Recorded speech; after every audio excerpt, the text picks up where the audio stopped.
ಸರ್ಕಾರಕ್ಕೆ 1 ತಿಂಗಳ ಡೆಡ್ಲೈನ್ ಕೊಟ್ಟಿದ್ದಾರೆ ಬಿಜೆಪಿ ಶಾಸಕ ಸುರೇಶ್ ಗೌಡ. ತಕ್ಷಣವೇ ಕೆಲಸವನ್ನ ನಿಲ್ಲಿಸ್ತೀವಿ ಅಂತ ಹೇಳಿದ್ದಾರೆ. ಎಸ್ಪಿ ಜಿಲ್ಲಾಧಿಕಾರಿ ಒಪ್ಪಿಕೊಂಡಿದ್ದಾರೆ. ಇವತ್ತಿನ ಪ್ರತಿಭಟನೆ ಕೇವಲ ಸಾಂಕೇತಿಕ, ಮುಂದಿನ ದಿನಗಳಲ್ಲಿ ಉಗ್ರ ಹೋರಾಟವನ್ನ ನಡೆಸಲಾಗುತ್ತೆ ಅಂತ ಬಿಜೆಪಿ ಶಾಸಕ ಸುರೇಶ್ ಗೌಡ ಅವರು ಹೇಳಿಕೆಯನ್ನು ಕೊಟ್ಟಿದ್ದಾರೆ. ಇವತ್ತು ನಡೆದಂತ ಈ ಹೋರಾಟ ಕೇವಲ ಸಾಂಕೇತಿಕ ಅನ್ನುವಂತ ಮಾತನ್ನು ಹೇಳಿದ್ದಾರೆ. ಸರ್ಕಾರ ಈ ಕಾಮಗಾರಿಯನ್ನ ಮುಂದುವರಿಸಿದಲ್ಲಿ ಮುಂದಿನ ದಿನಗಳಲ್ಲಿ ಮತ್ತಷ್ಟು ಉಗ್ರ ಹೋರಾಟವನ್ನ ನಡೆಸಬೇಕಾಗುತ್ತೆ ಅನ್ನುವಂತ ಎಚ್ಚರಿಕೆಯನ್ನು ಕೊಟ್ಟಿದ್ದಾರೆ. ಪ್ರತಿಭಟನೆ ಮಾಡಿದಿರಾ, ಕಾಲ್ನಡಿಗೆ ಮುಖಾಂತರವಾಗಿ ಬಂದಿದ್ದೀರಾ, ಇಲ್ಲೆಲ್ಲಾನು ಇವಾಗ ಕಾಮಗಾರಿ ಸ್ಟಾಪ್ ಆಗಿದೆ. ಆದ್ರೂ ಕೂಡ ನಿಮ್ಮ ಬೇಡಿಕೆಗಳಿವೆ, ಏನೇನು ಅಂತ ಹೇಳಿ ಸರ್? ನಮ್ದು ಏನಿಲ್ಲ, SP DC ಅವರು ಮಾತಾಡಿ ಇಲ್ಲಿ ಕೆಲಸವನ್ನ ತಕ್ಷಣ ನಿಲ್ಲಿಸ್ತೀವಿ ಅಂತ ಒಪ್ಕೊಂಡಿದ್ದಾರೆ. ಇಲ್ಲಿರುವಂಥ ಇಟಾಚಿ ಮಿಷಿನ್ಗಳನ್ನ JCBಗಳನ್ನ ಶಿಫ್ಟ್ ಮಾಡ್ತೀವಿ ಅಂತ ಹೇಳಿದ್ದಾರೆ. ನಾವು 1 ತಿಂಗಳು ಗಡುವು ಕೊಟ್ಟಿದ್ದೇವೆ. 1 ತಿಂಗಳು ಇವತ್ತು ಸುಮ್ಮನೆ ಸ್ಯಾಂಪಲ್ ಕೊಟ್ಟಿದ್ದಾರೆ ನಮ್ಮ ರೈತರು.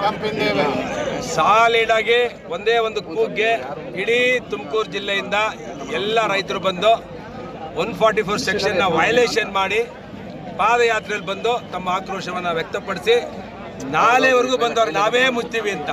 ಆದರೆ ಕಾನೂನನ್ನು ನಾವು ಕೈ ತಗೊಳ್ಬಾರ್ದು ಅಂತೇಳಿ ನಮ್ಮ ರೈತರಿಗೆ ವಿನಂತಿ ಮಾಡಿದ್ಮೇಲೆ, SP ಅವ್ರಿಗೆ ವಿನಂತಿ ಮಾಡಿದ್ಮೇಲೆ ನಾವು ಕಾನೂನಿಗೆ ಗೌರವ ಕೊಟ್ಟು ಗಾಂಧಿ ಮಾರ್ಗದಲ್ಲಿ ಹೋಗ್ತಿದ್ದೇವೆ. ಇದನ್ನ ನಮ್ದು ದುರ್ಭಾಗ್ಯ, ಇದು ನಮ್ದು ದೌರ್ಬಲ್ಯ ಅಂದ್ಕೊಂಡು ಅವ್ರು ಏನಾದ್ರು ಅಂದ್ಕೊಂಡು ಪುನಃ ಇನ್ನೊಂದು 3 ತಿಂಗಳು ಬಿಟ್ಟು ಸ್ಟಾರ್ಟ್.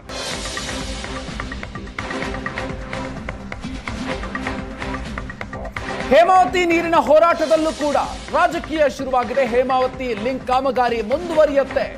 DCM DK ಶಿವಕುಮಾರ್ ಜೊತೆ ಸಭೆಯ ಬಳಿಕ ಪರಮೇಶ್ವರ್ ಹೇಳಿಕೆಯನ್ನು ಕೊಟ್ಟಿದ್ದಾರೆ. ಎಲ್ಲರ ಅಭಿಪ್ರಾಯವನ್ನು ಪಡೆದು ಕಾಮಗಾರಿಯನ್ನು ಮಾಡಲಾಗ್ತಾ ಇದೆ. ಈಗ ಬಿಜೆಪಿಯವರು ರಾಜಕೀಯವನ್ನ ಮಾಡ್ತಾ ಇದ್ದಾರೆ.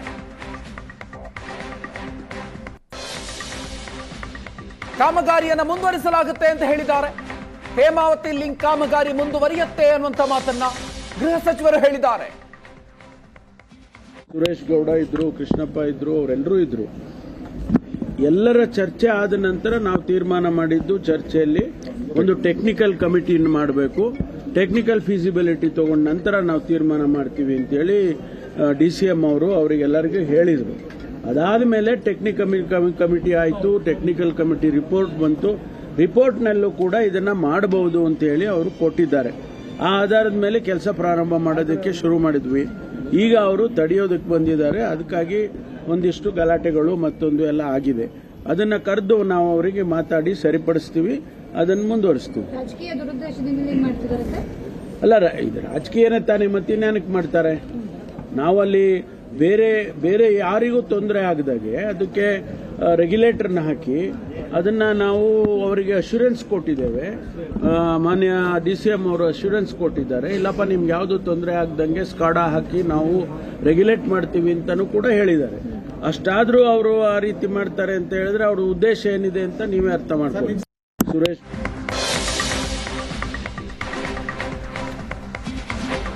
ಕೈಲಾಗದವರು ಮೈ ಪರಚಿಕೊಂಡ ಹಾಗೆ ಕಾಂಗ್ರೆಸ್ ವಿರುದ್ಧ ಕೇಂದ್ರ ಸಚಿವ ವಿ ಸೋಮಣ್ಣ ಕಿಡಿಕಾರಿದ್ದಾರೆ. ತಾಂತ್ರಿಕ ವ್ಯವಸ್ಥೆ ಇಲ್ಲದೆ ಕಾಮಗಾರಿ ನಡೀತಾ ಇದೆ. ಕಾಂಗ್ರೆಸ್ನವರ ಪಾಪದ ಕೊಡ ತುಂಬಿದೆ. ಕಾಂಗ್ರೆಸ್ಗೆ ಜನರು ತಕ್ಕ ಉತ್ತರವನ್ನು ಕೊಡ್ತಾರೆ ಅಂತ ತಮ್ಮ ಆಕ್ರೋಶವನ್ನ ವ್ಯಕ್ತಪಡಿಸಿದ್ದಾರೆ. ಹೇಮಾವತಿ ಕೆನಾಲ್ ಯೋಜನೆಗೆ ಕೇಂದ್ರ ಸಚಿವ ವಿ ಸೋಮಣ್ಣ ಅವರು ಆಕ್ರೋಶವನ್ನ ಹೊರಹಾಕಿದ್ದಾರೆ. 1200 ಕ್ಯೂಸೆಕ್ ನೀರು ಕೊಟ್ಟಿದ್ದಾರೆ. ಸಿದ್ದರಾಮಯ್ಯ, DK ಶಿವಕುಮಾರ್ ನೀರು ಕೊಟ್ಟಿರೋದಲ್ಲ, ರಾಜ್ಯ ಸರ್ಕಾರದ ವಿರುದ್ಧ ಸೋಮಣ್ಣ ಕೆಂಡ ಕಾರಿದ್ದಾರೆ. ಕೈಲಾದವರು ಮೈಲ್ ಪಚ್ಕೊಂಡ ಅಂದಂಗೆ ಯಾವುದೇ ತಾಂತ್ರಿಕ ವ್ಯವಸ್ಥೆ ಇಲ್ದಿರ ನಾನು ರಾಜ್ಯದ ಮುಖ್ಯಮಂತ್ರಿಗಳಿಗೆ ಸ್ಪಷ್ಟವಾಗಿ ಪತ್ರ ಬರೆದಿದ್ದೇನೆ. ಎಷ್ಟು ಕ್ಯೂಸೆಕ್ ಇದೆ, ಏನೇನಾಗ್ತಾ ಇದೆ, ಎತ್ತೆತ್ತಾಗ್ತಾ ಇದೆ. ನಾನು ಕೂಡ ಭಾರತ ಸರ್ಕಾರದ ಒಬ್ಬ ಮಂತ್ರಿಯಾಗಿ ಎಲ್ಲವನ್ನೂ ಕೂಡ ಹೇಳಿ ತಿಳಿಸಿದ್ದೇವೆ. ಅವ್ರ ಇತಿಮಿತಿಯಲ್ಲಿ ಏನೇನು ಆಗಬಾರ್ದಾಗಿತ್ತೋ ಆ ಎಲ್ಲವನ್ನು ಕೂಡ ಮಾಡ್ತಕ್ಕಂಥದಕ್ಕೆ ತೀರ್ಮಾನ ಮಾಡಿದ್ದಾರೆ. ಅವ್ರ ಪಾಪದ ಕೂಡ ತುಂಬಿದೆ. ಅದಕ್ಕೆ ಜನನೂ ಕೂಡ ಎಲ್ಲ ಒಂದು ಕಡೆ ಅದಕ್ಕೆ ತಕ್ಕ ಉತ್ತರವನ್ನು ಕೂಡ ಕೊಡ್ತಾರೆ. ಒಂದು ನಿಮಿಷ ತಾಳಿ, ಇಲ್ಲಪ್ಪ, 1200 ಕ್ಯೂಸೆಕ್ ನೀರು ಕೊಟ್ಟಿದ್ದಾರೆ.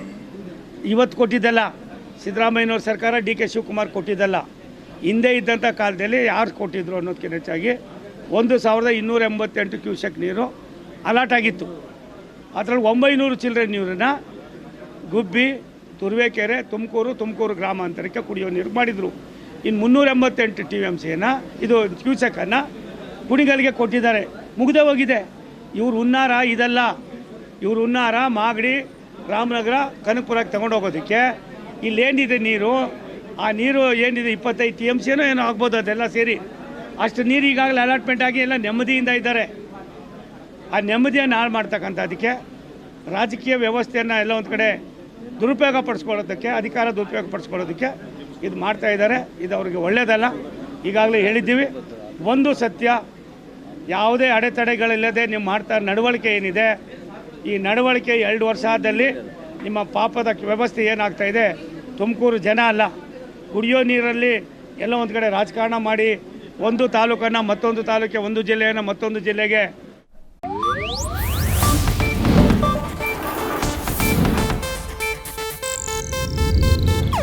ಇದು ಏಷ್ಯಾನೆಟ್ ನ್ಯೂಸ್ ನೆಟ್ವರ್ಕ್ ಪ್ರಸ್ತುತಿ.